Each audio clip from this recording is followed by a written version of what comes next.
우리가 지난주에는 이제 초대교회가 갈 길은 기도밖에 없고 어떤 어려움과 힘든 가운데 인간의 계산과 계획으로 길을 열 수도 없고 기도밖에는 길이 없는데 그 기도는 개인적인 기도와 이제 공동체가 서로를 위하여 합심하며 기도하는 가운데 교회가 나아갈 수 있다는 그 부분을 생각했습니다.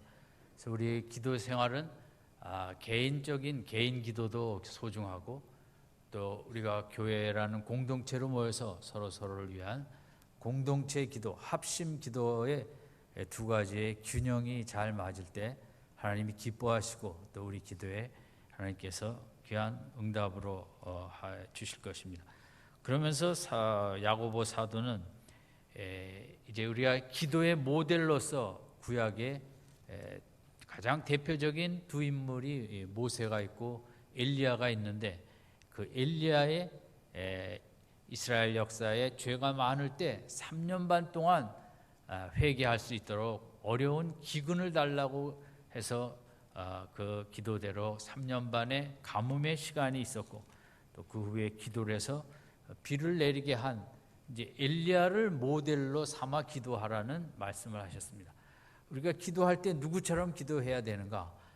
성경에 많은 믿음의 선조들이 또 본받을 분이 있지만 야고보는 특별히 초대교회 그렇게 어렵고 힘들 때 이제 가장 갈멜산에서 불을 내렸고 또 가뭄과 이런 여러저러 아합 왕과 대적하며 담대하게 싸웠던 우리 엘리야의 마음이 심정이 필요하다. 엘리야의 믿음이 필요하다. 특별히 엘리야의 기도가 필요하다.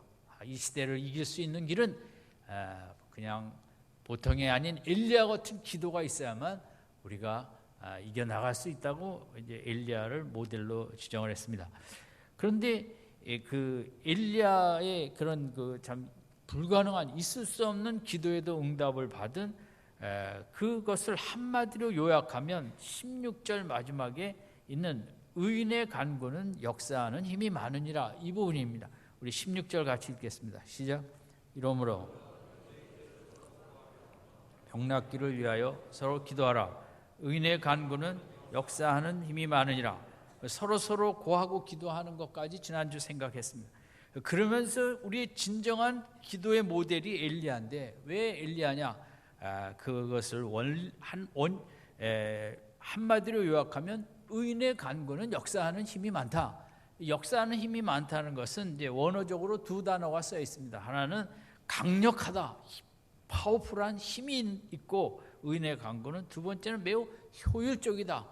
그 이펙티브한 그런 좋은 효율과 영향력을 미칠 수 있는 두 가지 기능을 갖고 있기 때문에 이제 의인의 간구가 힘이 있는데 그 모델이 엘리야다.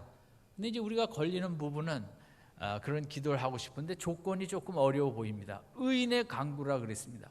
이제 의인의 생각하면 너무 의인하고는 거리가 먼 것처럼 우리가 느껴지기 때문에 이거는 나는 불가능하다 이렇게 생각할 수도 있죠. 의인하면 우리는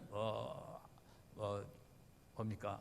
윤봉길 의사, 또 안중근 의사, 이런 정말 하늘을 불어 한 점 부끄러움이 없는 그 시를 쓴 윤동주 시인 같은 이제 상당히 도덕적으로 또 그런 의식적으로 국가적으로 아주 높은 이상과 마음을 품은 이런 분들을 우리가 의인이라고 생각하기 때문에 그것이 맞죠. 그렇기 때문에 16절 마지막에 의인의 간구는 역사하는 힘이 많은데 내 모습을 보면 의인과 너무 거리가 멀어 나하고 이 본문은 좀 연결시키기가 어렵다 이렇게 생각할 수도 있습니다. 그래서 제가 오늘 아침에 우리가 생각하고자 하는 것은 의인은 누구인가? 성경적인 의인의 모습을 생각하고자 합니다. 사회적인 그런 의로운 남을 위해 목숨을 바치는 이런 분들도 의인이지만 성경이 말하는 그 의인의 모습의 몇 가지를 보면 첫 번째는 아주 하나님의 위대하심과 높으심과 하나님의 전지전능하심을 깨닫는 사람이 성경에서는 의인이라고 합니다. 하나님의 온 우주를 통치하시고 만드시고 다스리시고 특별히 지구라는 곳에 이렇게 바다와 태양과 하얀 구름과 파란 하늘과 붉은 태양과 수많은 나무와 숲과 꽃과 이제 지구에만 존재하지 않습니까? 이것은 다 하나님의 위대한 계획 속에 디자인을 가지고 이런 지구라는 정말 아름다운 장소를 만드셨는데 다 하나님의 위대하신 능력이죠. 전지전능하신 하나님이 얼마나 높으신 분인가, 그걸 깨닫는 사람을 성경에서는 이제 의인이라고 얘기합니다. 오늘 교회를 다니는 목적은 날이 갈수록 하나님이 얼마나 크신 분인가, 예수님이 얼마나 크신 분인가를 깨달아가는 게 믿음 생활입니다. 그분 예수님 하나님이 크신 것을 깨닫는 만큼 내 인생도 크게 느껴지고, 그 하나님이 크신 만큼 자녀된 내가 당당하게 되어지고 세상에 주눅들지 아니하고 어떤 환경 속에서도 뭐 그렇게 크게 걱정하지 않고 염려하지 않고 힘있게 나아갈 수 있는 우리 믿음 생활의 핵심은 내가 얼마나 하나님이 크신 분인가를 바로 이제 깨닫는데 여기에 달려 있는 것입니다. 지구는 태양을 도는데 1초에 30km의 속도로 돈다고 합니다. 그러니까 우리 놀이공원에 가면 뭐 이렇게 앉아서 빙빙 도는 거 있죠. 그 뭐 속도가 얼마나 되겠습니까? 그걸 타도 어지러운데 하나님께서 얼마나 정말 오묘하게 이 지구를 운행하시는지 1초에 30km씩 가는데 한 사람도 어지럽지도 않고 넘어지지도 않고 본인이 실수하지 않는 이상 이렇게 하루에 한 번 스스로 돌면서 태양을 그렇게 빠른 속도로 도는데도 건물도 세울 수 있고 넘어지지도 않는, 정말 이 지구, 우주, 지구의 위치가 달나라 쪽에만 달에 가 있어도 생명이 불가능한데 이런 오묘한 인간이 뭐 물론 스마트폰 그런 거 만들 수 있지만 그런 것과 이 우주의 신비로움을 만드신 하나님과는 비교가 되겠습니다. 크신 하나님을 믿는다는 것은 내 속에 떨림이 없고 두려움이 없고 자신감이 있고 어떤 상황 속에서도 당당할 수 있다는 거거든요. 어떤 분이 그런 글을 썼어요. 대한민국 사람의 44%가 나는 패배자라는 의식을 갖고 산다는 것입니다. 너무 그런 것은 어렴풋이 우리 물질주의 사회 속에 우리나라는 너무 또 비교가 강하기 때문에 그럴 수도 있지만 통계상으로 이렇게 수치를 잡은 걸 보고 놀랐습니다. 저는 아마 더 할 수도 있다. 우리 자녀들은 학교에서 성적 하나 가지고 나는 패배자라는 의식을 얼마나 많이 갖고 한 1년에 가출하는 청소년이 16만이라는 거거든요. 그럼 그들이 패배자라는 의식이 그게 있기 때문에 학교도 집도 나가는 것이지, 그렇지 않다면 정상적인 청소년 시절을 보내지 않겠습니다. 얼마 전에 강남의 명문대 상대 출신의 아빠가 이제 뭐 회사에도 다닐 수 없고 하는 일도 안 되고 주식도 떨어지고 해서 아내와 두 딸을 먼저 죽게 하고 본인은 자살하려다가 살아났죠. 근데 그 다음에 밝혀진 거로는 그분이 아직도 갖고 있는 돈이 6억이나 있다는 것입니다. 그럼 어떤 분은 강남에 살기 때문에 그렇지만 6억을 가진 분은 3, 40억을 가진 사람을 생각하면 나는 패배자라는 의식을 갖고, 1억을 가진 사람은 2억을 가진 사람을 보면 나는 패배자라는 의식을 갖고, 지금 어떤 나라보다 우리나라가 이런 외적인 것으로 가치를 평가하고 물질 소유한 것으로 인간의 존재를 규정하고 정체성을 찾으려고 하다 보니까 지금 웬만큼 갖고 있지 않고서는 나는 괜찮다라는 이런 마음을 가질 수가 없는 거예요.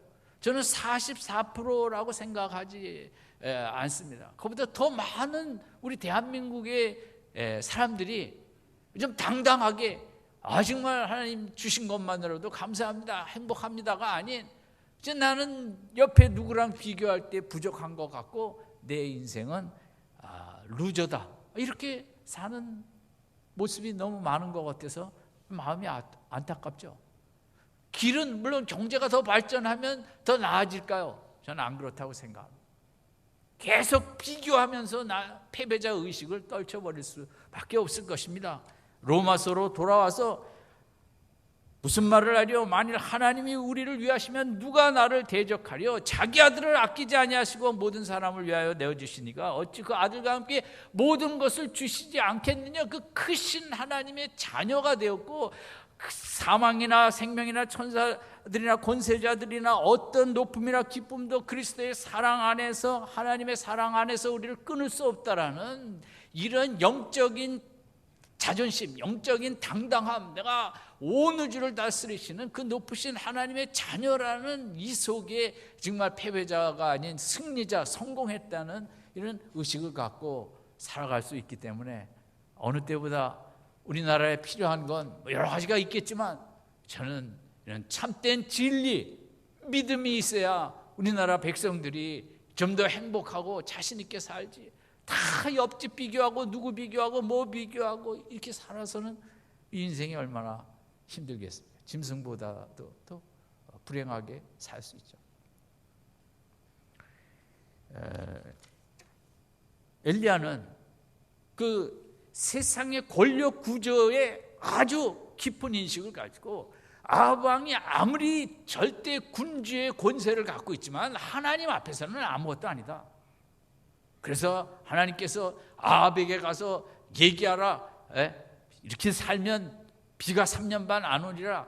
아합이 화가 나서 죽일 수도 있기 때문에 두려울 수 있지만 크신 하나님을 믿고 하나님이 가라 그러면 가고, 그리 시냇가에 가서 있으면 그게 먹을 것도 없는데 굶어 죽을 수도 있지만 하나님이 가라 하시면 가고, 하나님이 절대 통치자이시기 때문에 어떤 하나님의 뜻 앞에서 인간은 아무것도 아니다.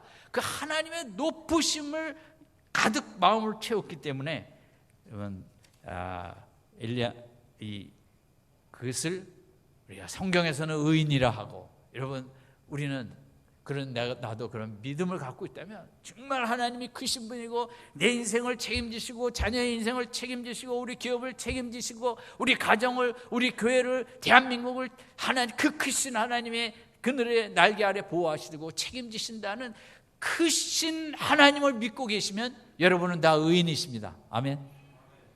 이것이 세상적인 그 정의와는 다른 것입니다.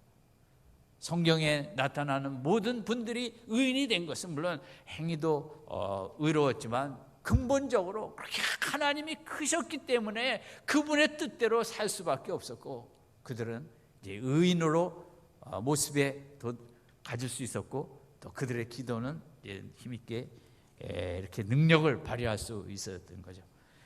두 번째는 성경에 말하는 의인은 내 모습을 바로 아는데 내가 얼마나 작은 존재인가, 티와 끌같이 작은, 그저 바람만 불면 날아다니는 그런 나의 약함을 깊이 깨닫는 자가 성경이 말하는 의인입니다. 육체적으로 하나님, 우리가 건강을 자랑할 게 못 되죠. 여러분, 메르스 앞에 그 보이지도 아니하는 것 속에 우리가 얼마나 두려워했고, 또 그 질병의 파괴력도 있고, 우리는 육체적으로 한순간, 요즘은 뭐 보복운전도 많고 음주운전도 많고 정말 내일을 모르는 이런 인생의 사고 한 번에 그냥 목숨을 잃는, 우리는 감정적으로 얼마나 연약한 존재입니까? 요즘 뉴스에 이 보복운전, 앞에 끼어들게 했다고, 기분 나쁘게 했다고 앞에 가서 세워갖고 고속도로에서 쓰면 어떻게 합니까? 1차선에서 그래갖고 여러 차가 충돌해 사람이 많이 죽게 하는, 인간이 그렇게 약합니다. 그 조금 화나는 감정을 다스리지 못하고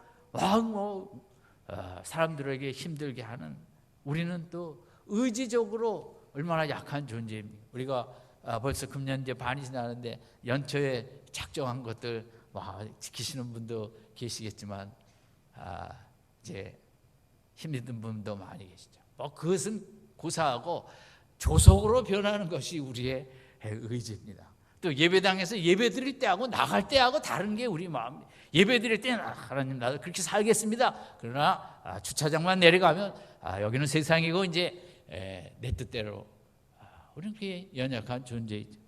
영적으로는 교회를 50년 다녔든 100년 다녔든 목사를 하든 장로를 하든 바울처럼 우리 속에 역사하는 죄를 이길 수 없는 것이 우리 연약한 인간입니다. 정말 깨어 기도하고 기도할 때는 죄를 이긴 것 같지만 눈만 뜨면 다시 내 속에 낙심과 염려와 불안과 미움과 뭐 이런 게 내 속을 채우는 그 영적인 연약함. 하나님께서 능력 가운데 우리 죽은 영혼을 살려주셨어요. 여러분, 세상의 가장 큰 능력은 산 것을 죽이는 것보다 죽인 것을 살게 한 것이 최고의 능력이죠. 영혼을 살리셨지만 우리가 이 모양 저 모양으로 아직도 영적으로 미숙하고 성실하지 못하다 보니까 영혼 약하고 세상과 그런 죄는 강하고 감정적으로 의지적으로 영적으로 우리를 이렇게 힘들게 하는데, 인생을 살면 살수록 약한 게 있으니 정말 인간이 약하다. 죽을 수밖에 없는 존재인 것도 약하고, 감정적으로도 약하고, 의지적으로도 약하고, 영적으로도 약하고. 이러면 가뭄 앞에서 뭐 인간이 할 일이 뭐가 있겠습니까? 지금 지난주에 그래도 조금이라도 비가 온 게 얼마나 그나마 감사합니다. 지금 금년 초강 엘니뇨 속에 나라마다 필리핀도 아직 40%밖에는 해마다 오는 비의 40%, 뭐 브라질도, 미국도, 캘리포니아는 지금 다 골프장을 뒤엎고, 또 아몬드, 오렌지, 뭐 물 없이는 안 되는 거 아닙니까? 다 금년 겨울에 그러니까 이제 후보댐인가요? 그쪽 산악 쪽으로 눈이 평년에 5%밖에 안 왔다는 거죠. LA는 갖다나 이렇게 가정집에도 물이 콸콸 안 나옵니다. 물 부족으로. 그런데 지금은 물이 뭐 워낙 부족하니까 제한급수에다가 인간이 스마트폰은 만들어낼 수 있지만 물이 이런 문제 앞에 얼마나 연약합니까? 반도체 칩을 하나 만들어내는데 물이 38리터가 든다고 합니다. 그러니까 물이 없다는 것은 우선 여러 가지 농수산물이 경작이 안 되니까 가격이 2배, 3배, 4배 뛰는 것이고, 물이 없으면 그럼 공장들도 대부분 공장에 물이 반도체 하나에 38리터가 필요하다는데 칩에, 그러면 물이 부족하면 공장들도 다 서야 되는 것입니다. 그러다 보면 국가는 혼란스럽게 되고 물 때문에 전쟁할 수밖에 없고, 물 전쟁이 세상에 지금 적지 않지 않습니까? 우리는 정말 겸손해야 되고, 정말 연약한 나를 깨닫고, 우리가 뭐 학문적으로 과학적으로 뭐 좀 만들어낸 것 같고 인간이 최고인 것처럼 그러면 안 되고, 인간이 그런 것을 만들어냈어도 얼마나 우리가 연약하고 부족한가. 하나님의 은혜와 긍휼이 없이는 우리는 살아갈 수 없다고. 비 하나도 우리는 어떻게 할 수 없는 존재 아닙니까? 성경의 의인은 그렇게 인간의 연약함을 깨닫고 하나님의 은총이, 은혜와 사랑이 없으면 우리는 죽을 수밖에 없다고, 그런 마음과 믿음을 갖고 있는 사람을 성경은 의인이라고 합니다. 여러분, 이 한 주간도 성경이 말하는 의인, 하나님의 도우심과 긍휼과 간섭이 없이는 이 한 주간도 승리할 수도 없고 감당할 수도 없고 이길 수도 없고, 하나님 도와주셔야 됩니다. 그런 믿음으로 나아간다면 하나님께서 기뻐하시고 의인의 간구는 역사하는 힘이 크기 때문에 여러분의 기도에 응답해 주실 줄 믿습니다. 무릎 꿇을 줄 아는 게 의인이지, 그것이 성경적인 의인입니다. 세 번째는, 성경이 말하는 의인은 모든 힘든 감정을 다 하나님 앞에 쏟아붓고 토하는 사람을 의인이라고 합니다. 그래서 속이 깨끗한 거죠. 우리는 이런 어려운 인생을 살아가면서 얼마나 감정의 부정적인 어두운 감정의 포로가 될 때가 많은지 알 수 없습니다. 쓰레기 감정, 찌꺼기 감정, 그런 그 어두운 감정들이 내 속에 불안, 염려, 낙심, 초조한 것, 미워하는 것, 속상한 것, 이런 감정들이 하루에 세상 속에 나갔다 오면 내 속에 이렇게 쌓이는 거죠. 하얀 넥타이 여기가 시꺼매지는 것처럼 우리 영혼은, 가슴은 이렇게 어두운 감정들이 들어오게 돼 있죠. 속상한 감정들이, 안타깝고 정말 살고 싶지 않은. 엘리야가 구약의 최고의 선지자지만 그도 내 생명을 거둬달라고 기도했거든요. 기도가 아니라 탄식이겠지만 하나님은 그런 것을 기뻐하십니다. 어려우면 어려운 대로 하나님 살고 싶지 않습니다. 그러면 그걸 하나님 앞에 얘기를 하라는 거죠. 너무 힘든 감정을, 욥이 내가 태어나지 않았으면 더 좋았을 걸, 인생이 살다 보니까 너무 힘들고. 제가 좋아하는 아주 복음성가가 있어요. 살래야 살 수도 없고 죽을래야 죽을 수도 없고. 저도 그래 삽니다, 하루하루. 뭐 이렇게 이 땅이 그렇게 재미가 있고 뭐가 그렇게 신나는 게 뭐가 있겠습니까? 저는 지금 오라 그러면 제일 먼저 영순위로 올라가고 싶습니다. 그런 답답함. 다윗도 마찬가지죠. 하나님 나를 잊으셨냐고. 어떻게 하나님이 잊으시겠습니까? 많은 다윗이 너무 속상하니까. 무슨 하나님 나를 잊으시고 이렇게 어렵게 내깔려 두십니까? 나를 이렇게 압제를 눌리며 슬프게 하십니까? 그 슬픈 것도 따진 거예요. 다윗은 하나님께 그 슬픈 감정을 다 끄집어낸 거죠. 이게 이제 성경이 말하는 의인의 모습입니다. 자기 속에 그 힘든 감정을 절대 오래 갖고 있지 않고 있는 대로 날마다 다 하나님 앞에 토로하고 끄집어내서 내 감정을, 창고를 평안으로 채우는 게 성경이 말하는 의인이고, 이 한 주간도 여러분이 힘들고 속상하고 어렵고 힘든 때가 왜 없겠습니까? 밤에 주무시기 전에 하나님 앞에 그런 것들을 다 끄집어내고, 속상했던 거 다 아내한테 분풀이하지 말고, 남편 앞에 다 쏟아붓지 말고, 자식한테 괜히 신경질 부리지 말고, 내 속에 힘들고 답답한 거 다 하나님 앞에 토로하는 성경적인 의인이 되시기 바랍니다. 네 번째는, 성경이 말하는 의인은 17절에 있는데 17절 같이 읽겠습니다. 시작. 엘리야는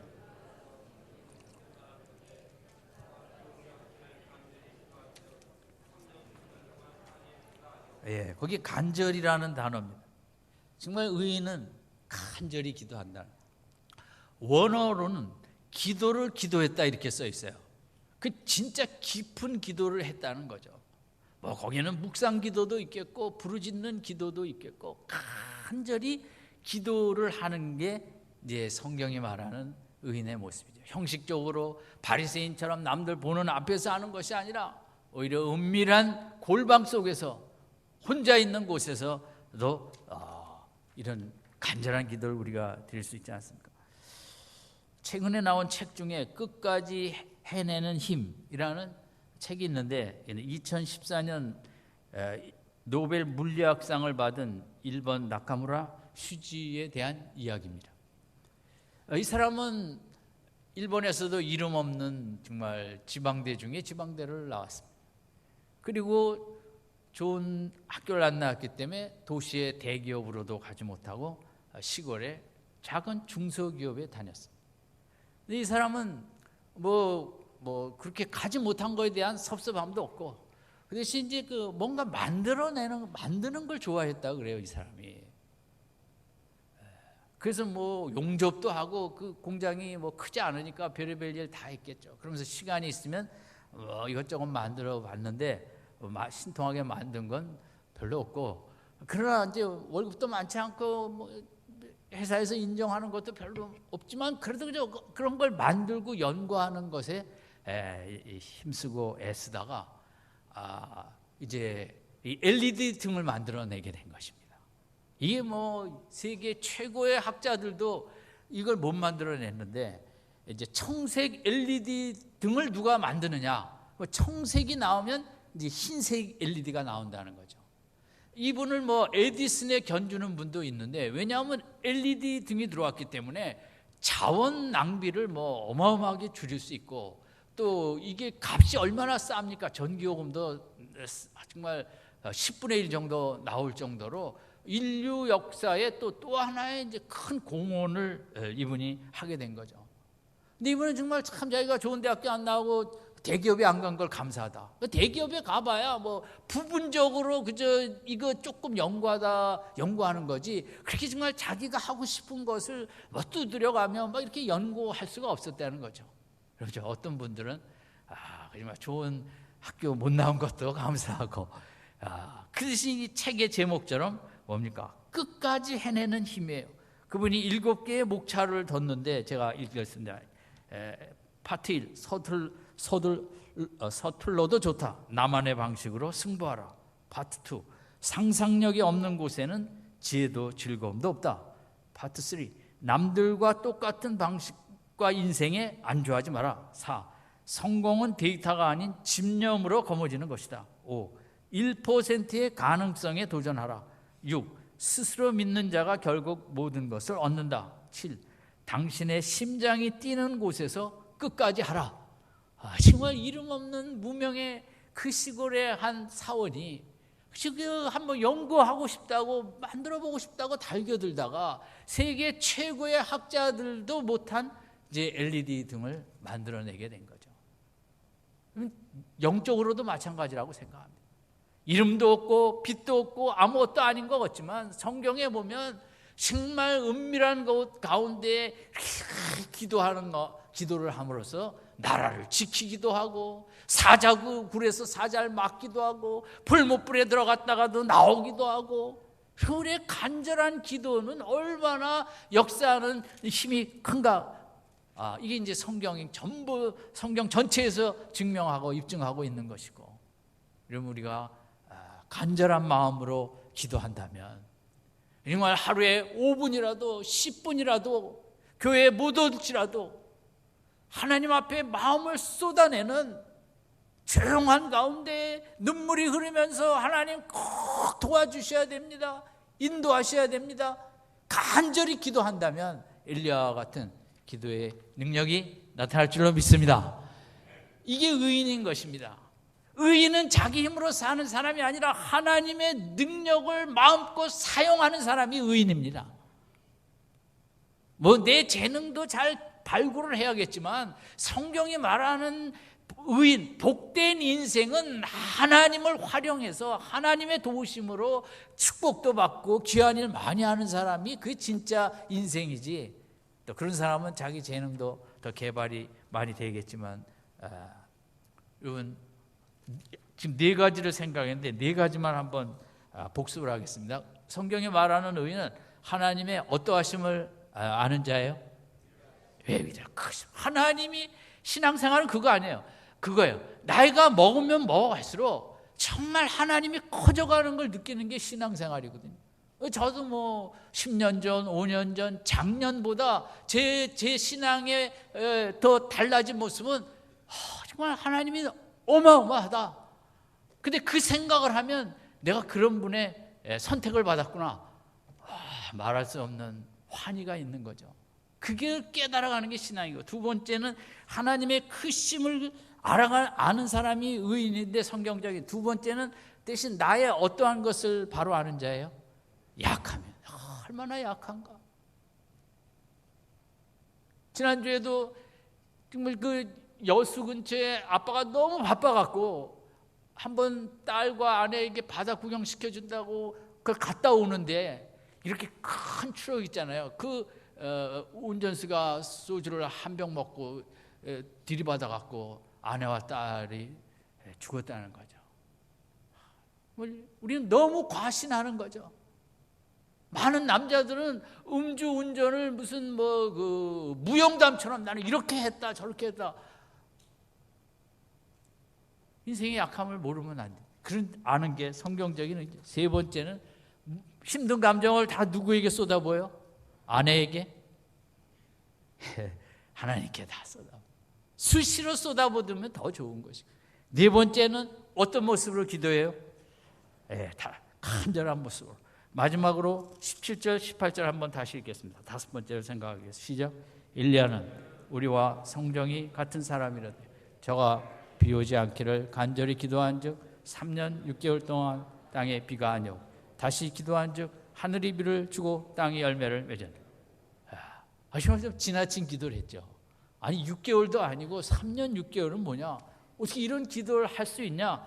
이 17절 18절에서 성경적인 의의는 어떤 기도를 해야 되냐? 그러면 대한민국에 앞으로 3년 반 우리 비안 오기를 다 예수 믿도록 이렇게 기도해야 되냐? 뭐 그건 아니겠죠. 이 마지막 성경적인 의의는 세상적인 축복보다 하나님의 뜻과 합하는 하나님의 온전한 백성이 되는 것을 최고의 우선순위로 놓고 기도한다는 거죠. 내가 더 영적으로 바른 인간이 되게 해달라고. 이 나라가 지금 우리나라를 보면 경제적, 정치적 여러 가지 축복을 받아야 될 게 많이 있죠. 그러나 여러 가지 사건을 통해서 보면 우리나라가 받아야 될 최고의 축복은 어떻게 보면 그런 그 의식이 있는 올바른 생각을 하는, 절대 사고가 났을 때 대충 하지 않는, 뭐 작년 사건이나 금년 사건이나 좀 더 철저한 그런 그 뭡니까 소명 의식을 갖는, 이게 지금 경제 발전도 중요하지만 영적으로 기독교인이 간구할 때 이렇게 보이는 세상적인 기도 제목이 많이 있죠.